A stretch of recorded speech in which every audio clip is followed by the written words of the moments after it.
At Elevage, our tagline's nostalgia meets nouveau. That warm, like, heart and soul that grandma's cooking, but done with like the refinement and finesse of a professional kitchen. I mean, it doesn't get more comforting and homey than shrimp and grits. Start off with a little nub of butter, do a little bit of shallots and garlic. Piece of pork shoulder, you can see it's just completely crusted. It's got a little bit of heat to it. Key West pink shrimp from South Florida. A couple ounces of white wine going with the shrimp. Tomato base that has the ground peppers and celeries and onions in there. For me, I always like the sauce for shrimp and grit to have a good amount of pungency to it, because the grits are more of a textural element to it, and then the flavor really comes in the sauce.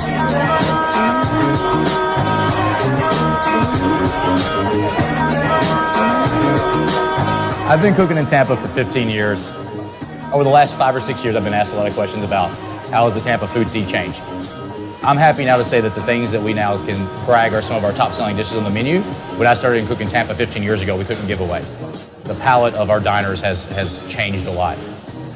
I like them to look at our food and think, wow, that seems simple. But when they actually eat it and taste it and see it, they're like, wow, there's a lot of depth and complexity and technique that went into that.